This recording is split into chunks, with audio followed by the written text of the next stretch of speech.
The Hugo Awards have these things they call nominations tallies, but they are commonly referred to as the long lists. These include the top 15 nominees and show who just missed making the finals. For example, EscapePod, PodCastle, and Mothership Zeta all made the long list last year for Semiprozine. One of the great values of these long lists is that it allows readers even more excellent works to add to their to-read pile. David Steffen has worked to make mining those lists significantly more convenient for you. For the third year in a row, David has published a volume of the Long List Anthology. In this most recent version are included works from names familiar to fans of escape artists: Lavie Tidhar, Ursula Vernon, Carolyn M. Yoachim, and Ken Liu, among a host of amazing others. Want to know what sort of story makes it to this anthology?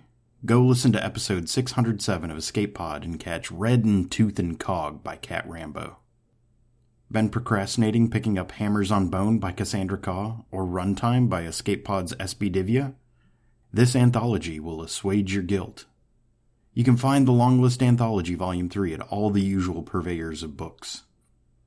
If you're already the proud owner of this book, become a subscribing supporter of Diabolical Plots, which is also edited by David Steffen.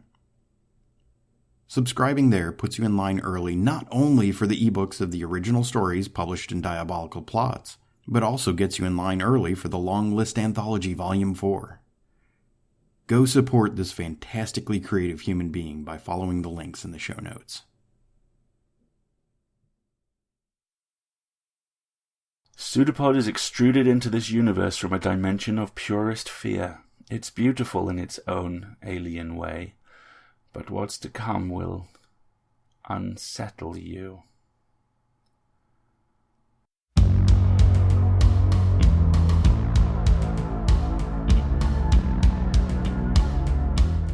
PseudoPod, episode 577, January 12th, 2018.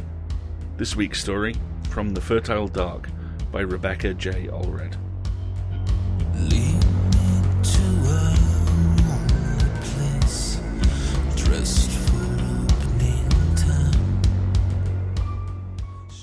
Hey everyone, welcome to PseudoPod, the weekly horror podcast. I'm Alasdair, your host.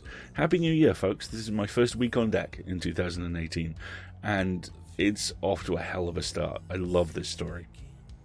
It was originally printed in Nightscript 2 in October of 2016, and has yet to be printed elsewhere aside from here. Rebecca began writing 5 years ago by participating in a weekly flash fiction challenge, and this story began as a 250-word sketch based on a photo of an empty swing. Rebecca is a practicing pathologist, living in the Pacific Northwest with her husband and the world's most spoiled cat. She enjoys horror movies, video games, comic books, and homemade pasta. She is also technically a member of a circus. Her work has appeared in Lamplight, Horror Library Volume 6, Nightscript 2, and the Bram Stoker award-winning anthology Borderlands 6, amongst others. When she isn't busy rendering diagnoses or writing, Rebecca enjoys reading, drawing, and laughing at riff tracks. You can find her on Twitter at the frankly brilliant handle of Lady Hazmat, or visit her online at diagnosisdiabolique.com. She has several new stories scheduled to appear across autumn 2017, so hopefully by the time that you listen to this story, you'll be able to have read or heard Lambda 580, which will be in Joe Pulver's anthology, A Walk on the Weird Side, and When Dark-Eyed Ophelia Sings, which is scheduled to appear in Nightscript 3. Your reader for this week is the magnificent Dani Daly, roller derby expert, soap maker, cast of wonders stalwart, and one of my favourite humans. So get ready, because out in the woods, you will find nothing but truth.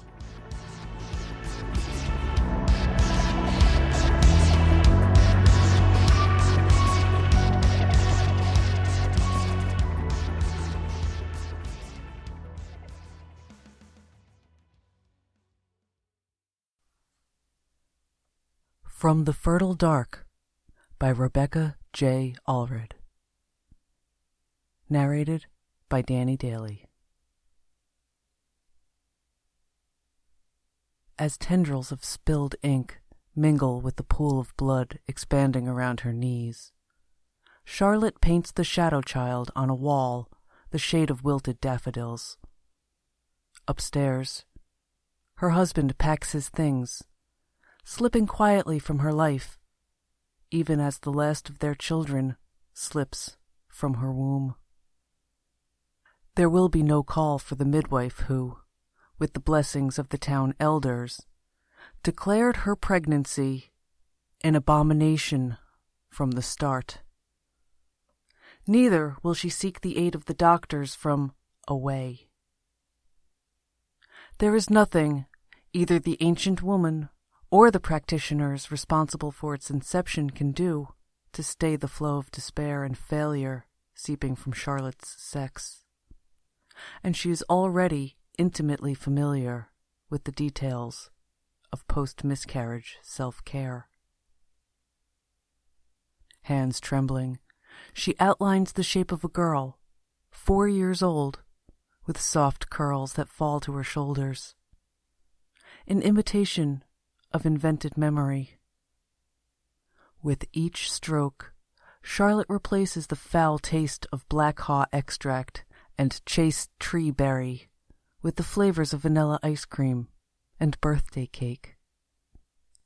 The acrid scent of antiseptic and bleached linens with the fragrance of baby powder and warm milk, and the repeated pricks of needles that promised a miracle at the price of her friends and family, with the soft, ticklish flutter of butterfly kisses.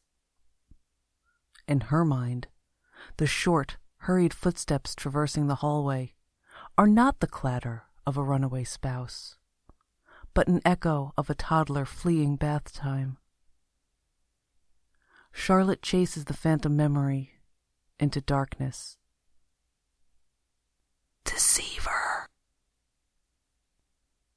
Instead of condolences and comfort, they bring casseroles and cake.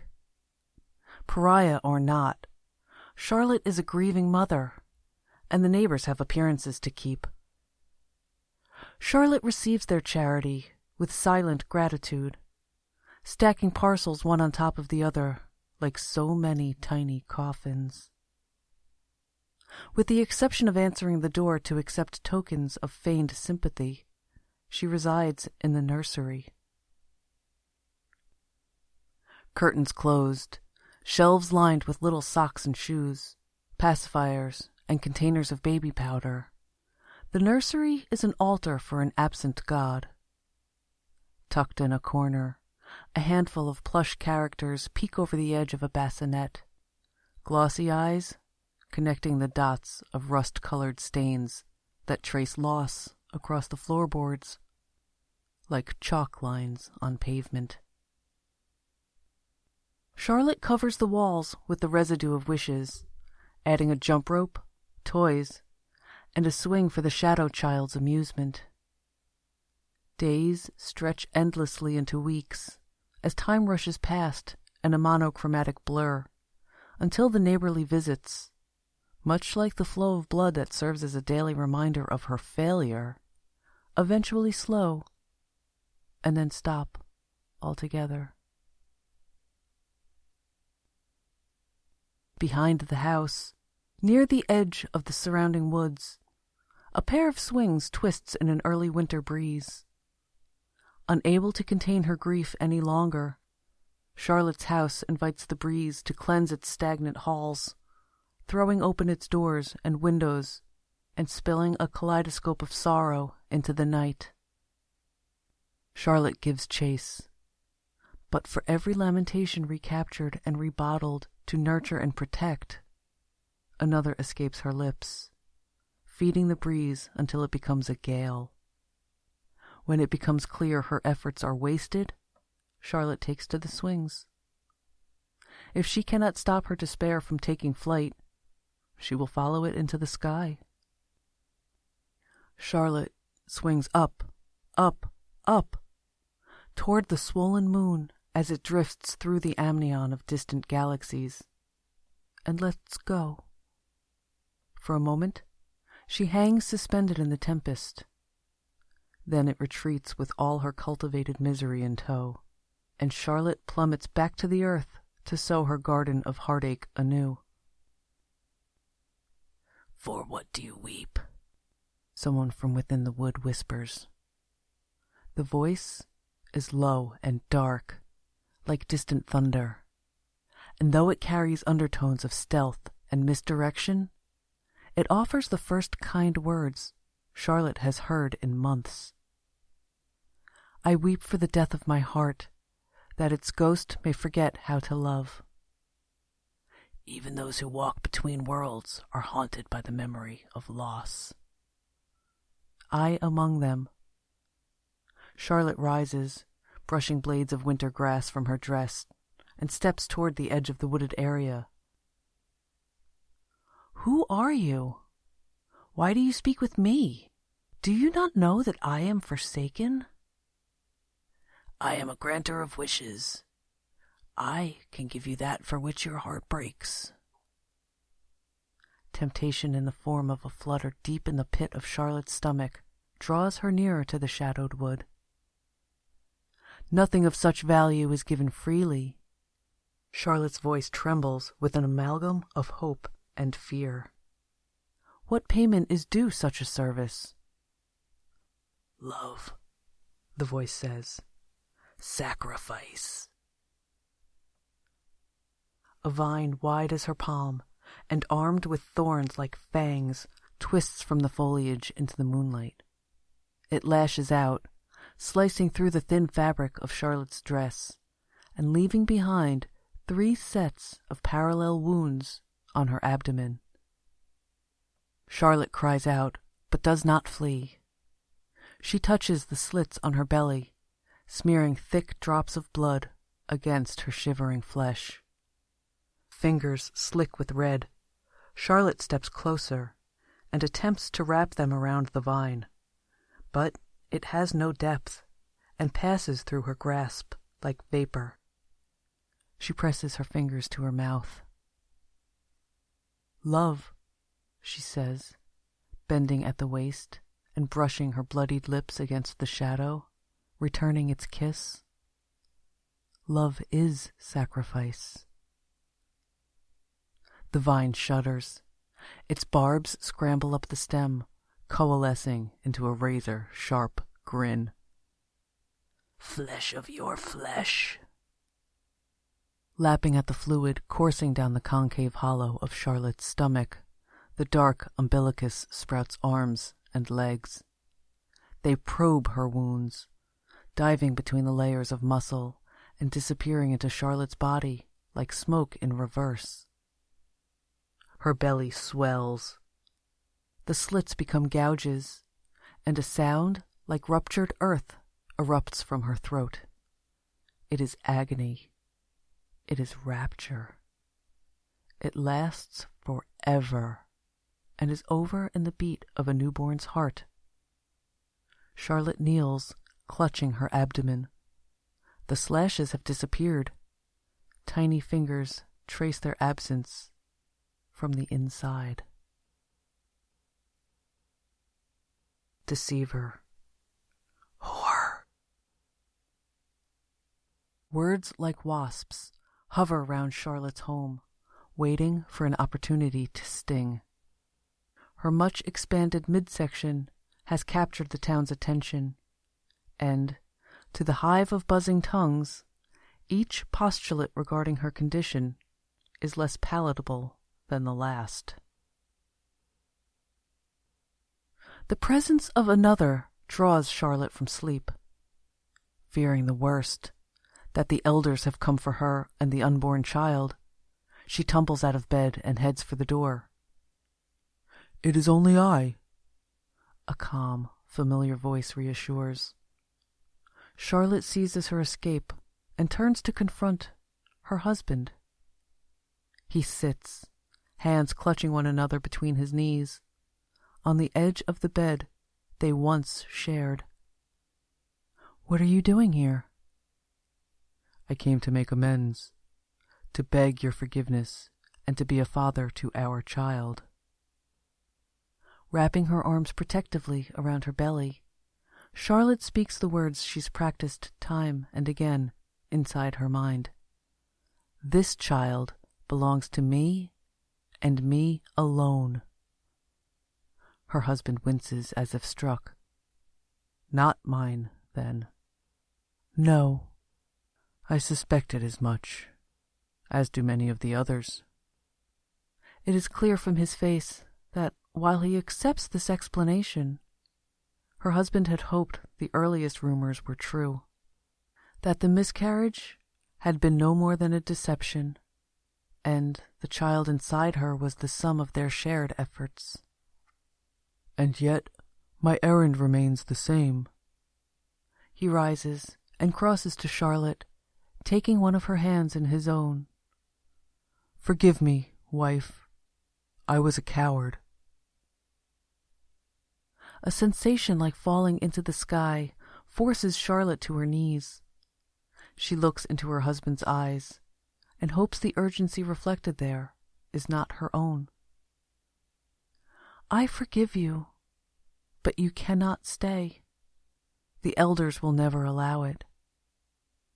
It would not be the first time I rejected the will of the elders for the promise of a family. That was different. Was it? Tell me, wife, how came you to be with child this time? Charlotte pulls her hand away and returns it to the place upon her stomach, which has begun to knot. Be it by medicine or by magic, it is the same in the eyes of the elders. Instead of words, a wail of agony pours from Charlotte's throat, and she curls round her tightening middle. Her husband gathers her into his arms and rests her on the bed. I'll fetch the midwife, he says, when she's past the first contraction. No! They must never see! See what?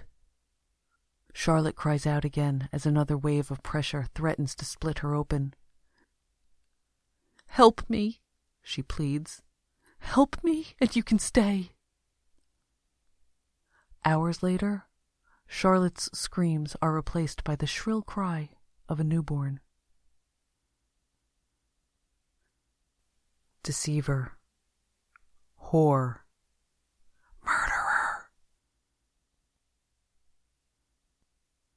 When they come to question her, Charlotte tells the elders' vassals that, despite his rumored claims to return home, she hasn't seen her husband in months.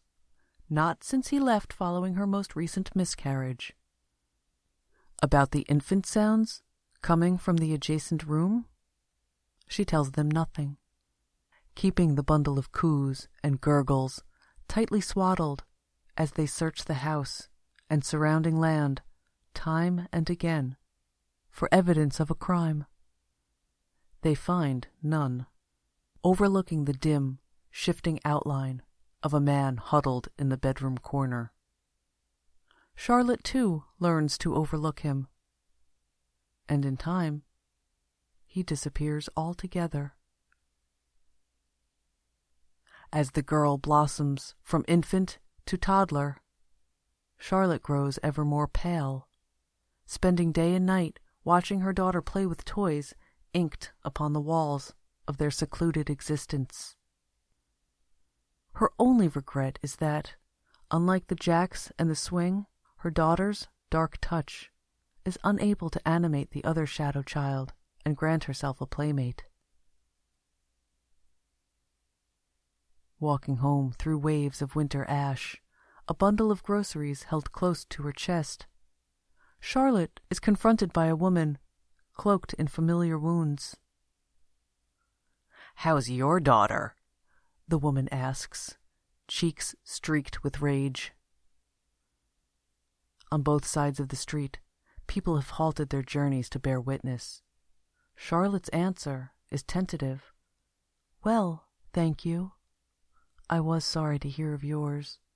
I pray they find her soon and in good health." The woman spits in Charlotte's face and hurries away, choked sobs trailing behind her. Sharp glares aimed at her heart pierce Charlotte's winter coat, but they fail to embed themselves in her fading flesh. When she arrives at home, Charlotte is greeted by the sound of not one, but two children giggling. She rushes inside, terrified of what she knows she will find. Her daughter swings wide arcs across the nursery's yellow walls, dusky locks trailing behind her like smoke. A second, unfamiliar shadow child pushes her as the original watches, silent and unmoving as a statue. One by one, the town's children vanish. One by one, their shadows appear in Charlotte's home, the ranks of her daughter's playground companions swelling into the dozens.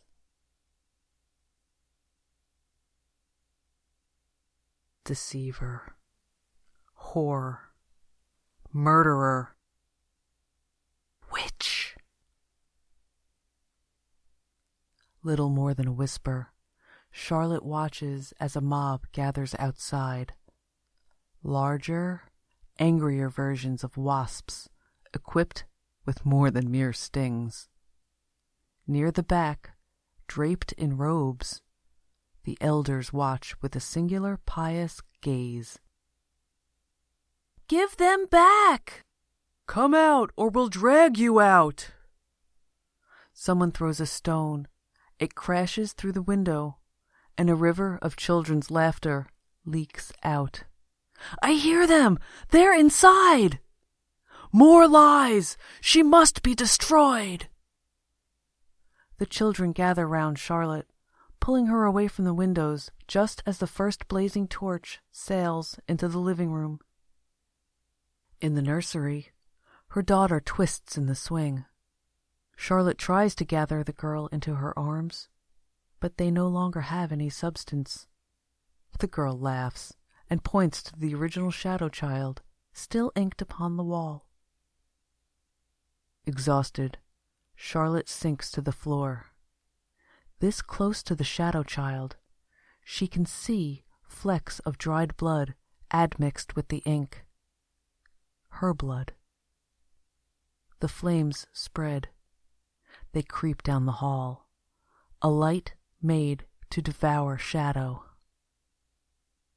"Flesh of my flesh," Charlotte says. "Love is sacrifice." She presses her lips to the imprint and flows backward into herself. The children follow her into darkness.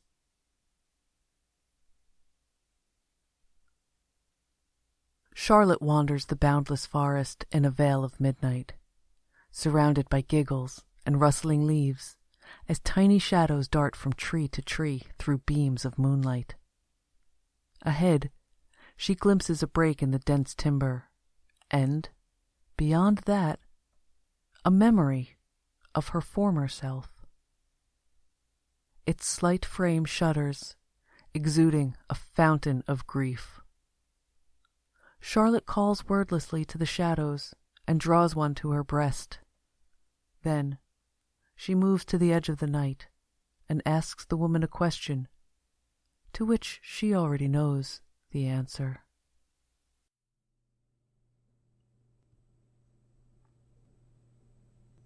Damien Angelica Walters has a new collection out now from Apex Books, Cry Your Way Home.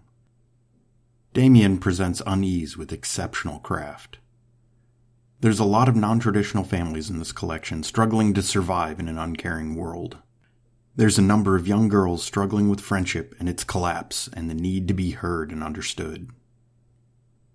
I love the ominous exploration of blended families and deep within the marrow hidden in my smile, and the interaction of mothers and their teenage daughters, and on the other side of the door, everything changes. Grief is a common theme, no better presented in Falling Under Through the Dark, which bears the crushing weight of the loss of a child and the feelings of complicity in the guilt. This one ran here on PseudoPod as episode 510. Go back and catch it. Probably my favorite of the collection is Take a Walk in the Night, My Love, which nods to the quiet unreliability of a Du Maurier character and explores gaslighting. You get your money's worth with this story alone, making every other excellent story in this collection a true gift. Links will be in the show notes.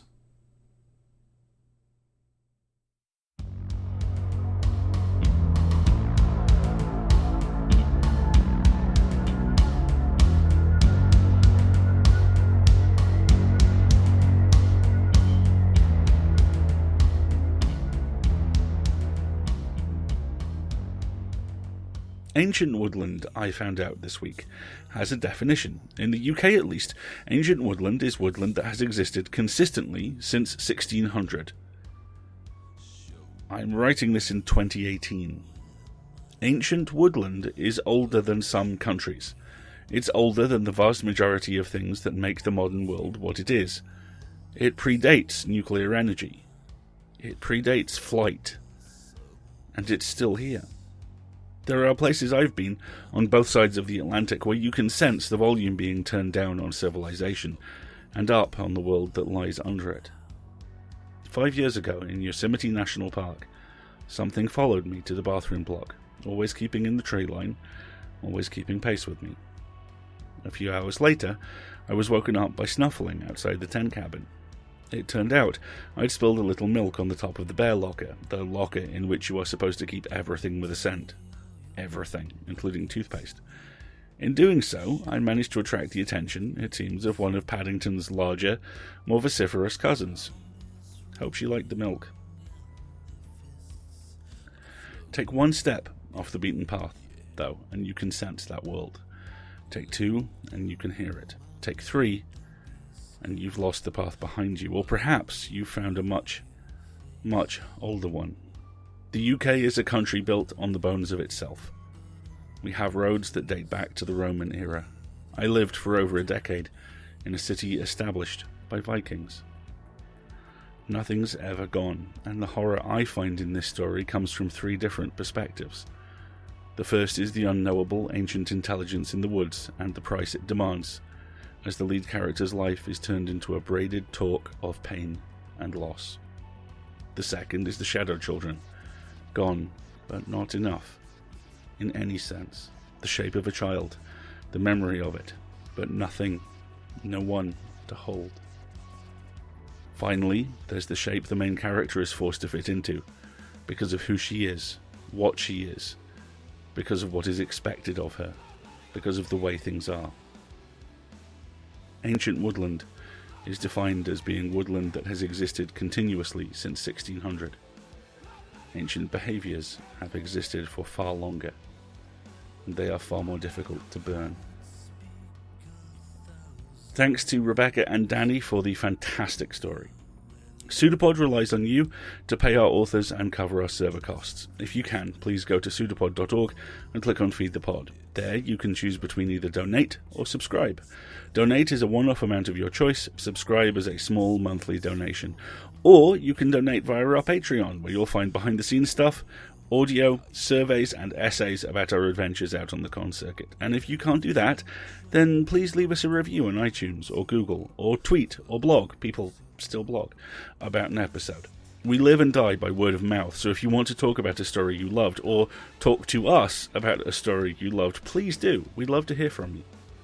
Join us next week, an episode like this one produced by Escape Artist Inc. and released under a Creative Commons Attribution Non-Commercial No Derivatives license for Alarm Will Sound by Christopher Schultz and read by Scott Campbell and Susan Gage. We leave you with this quote from Injection Volume 1 by Warren Ellis, Declan Shalvey and Geordie Belair. You wanted a more interesting world. Maybe I'm growing up quickly. Maybe I'm better than you planned.